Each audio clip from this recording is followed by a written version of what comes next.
महाराजांनी कृष्णनीतीचा अभ्यास हाच केला की ज्यावेळी अफजल खान स्वराज्याच्या दिशेने येत होता ना, तो नुसता येत नव्हता, तो म्हणायचा की हिंदुओं की देवता इतनी तेज है तो हिंदू क्यों भेड़ बकरी जैसा जीते है।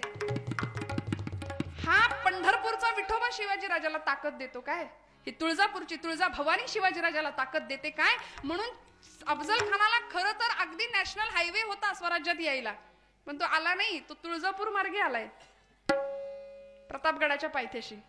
खरं तर सरळ येऊ शकत होता विजापूरहून डायरेक्ट प्रतापगडापर्यंत, सरळ रस्ता आहे की नाही। आता तर हायवे, म्हणजे आता नाही यायचा तो, आहे की नाही, सरळ रस्ता होता, पण नाही, त्याला असं वाटलं की ही भवानी तलवार राजाकडे, ही भवानी राजाला ताकद देते तुळजापूरची, म्हणून म्हणाले तिच्या भक्तीची कवड्याची माळ राजा गळ्यामध्ये घालतो ना, म्हणून म्हणाले ही भवानीच फोडून टाकूया।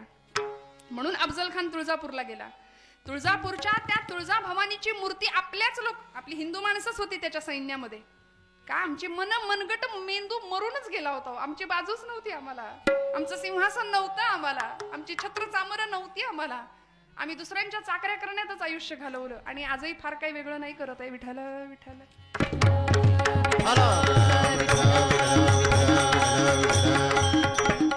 आणि तो अफजल खान ज्यावेळी आपल्याच सरदारांना सांगतो की आणा ती देवीची गंडकी शिळेची मूर्ती उपटून काढा, आणि ऐका श्रोते हो, आपल्याच माणसांनी, त्याच्याकडे चाकरी करणाऱ्या लोकांनी त्या तुळजा भवानीच्या आदिशक्तीची गंडकी शिळेची मूर्ती उपटून हत्तीवर बसलेला तो क्रूर कर्मा अफजल खान नामाचा पठाण त्याच्याकडे ती मूर्ती दिलीये। लळ लळ लळ लळ करणारी तेजस्वी तुळजा भवानीची मूर्ती बघितलं, आणि तो म्हणाला की ही देवता शिवाजी राजाला ताकद देते। एका क्षणाचाही विलंब न करता खाडकन मूर्ती आपटली, ठिकऱ्या झाल्या मूर्तीच्या, जाती घेऊन माणसं बोलावली, भरडली मूर्ती, रांगोळी केली आणि तुळजापूरच्या प्रांगणामध्ये पसरवून टाकली। आणि अफजल खान म्हणत होता, खदखदा खदखदा हास्य करत म्हणत होता, मैंने परमात्मा की मिट्टी बनाई है, मैंने परमात्मा की मिट्टी बनाई है कोई मई का लाल जो मिट्टी से परमात्मा को फिर से पैदा कर सके।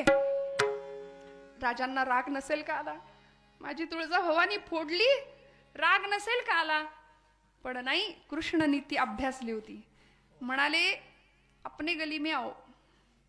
आणि मग जेव्हा प्रतापगडाच्या पायथ्याशी, खरं तर पंढरपूरला सुद्धा तो गेला होता, पांडुरंगाच्या मूर्तीला सुद्धा तो हात लावणार होता, पण आमच्या काही भक्तांनी मूर्ती लपवून ठेवली म्हणून ती सुरक्षित राहिली पांडुरंगाची।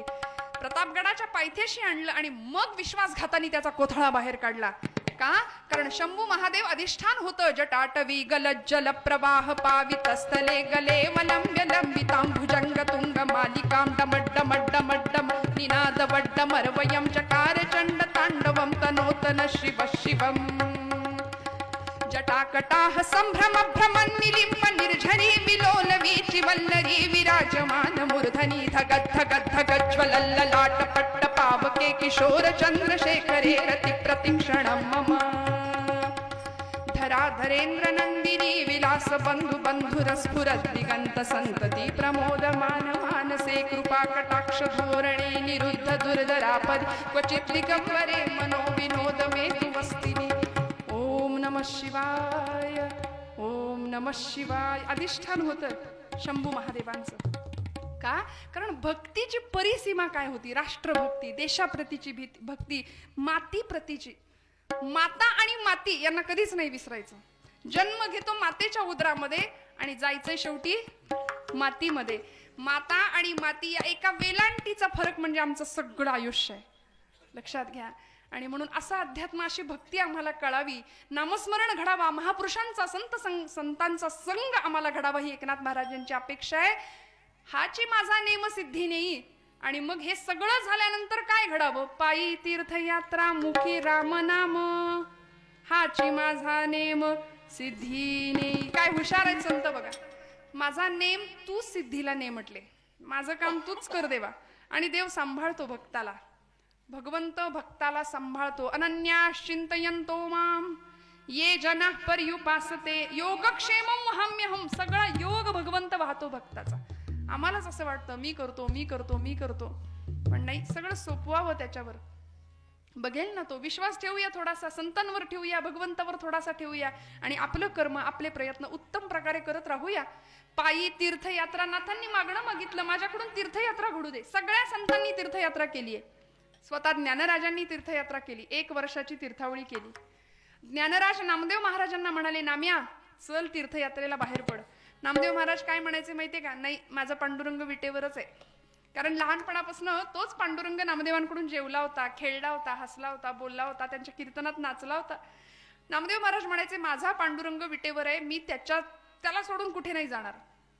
पण ज्ञानदेवांना कळत होतं. म्हणाले, नाम्या शिंप्याच्या जातकुळी जन्माला आलास ना वेड्या, जगाला कळू दे रे नाम्या की नामदेव नावाचा शिंपी हा फक्त कपडे शिवणारा शिंपी नाही, अवघा देश आणि अवघा प्रांत शिवायला निघालाय प्रेमाच्या धाग्यानी आणि भक्ती नावाच्या सुईनी. अवघा प्रांत जोडला नामदेव महाराजांनी आमच्या. बाहेर पडले. 1 वर्ष ज्ञानदेवांबरोबर आणि पुढची 40 वर्ष एकनाथ नामदेव महाराज स्वतः एकटे फिरले, तीर्थयात्रा केली. आणि तीर्थयात्रा केल्यानंतर कळालं की माझा पांडुरंग फक्त राऊळात नाही, तो कुठे आहे? तीर्थ विठ्ठल, क्षेत्र विठ्ठल, तीर्थ विठ्ठल, क्षेत्र विठ्ठल, देवा विठ्ठल, देवा पूजा विठ्ठल, देवा विठ्ठल, देवा पूजा विठ्ठल, तीर्थ विठ्ठल, क्षेत्र विठ्ठल, तीर्थ विठ्ठल, क्षेत्र विठ्ठल, तीर्थ विठ्ठल, क्षेत्र विठ्ठल, माता विठ्ठल, पिता विठ्ठल. कुठे आहे भगवंत? आईच्या चरण स्पर्शात आहे, बापाच्या चरण स्पर्शात आहे. आणि त्यालाच आम्ही विसरतो.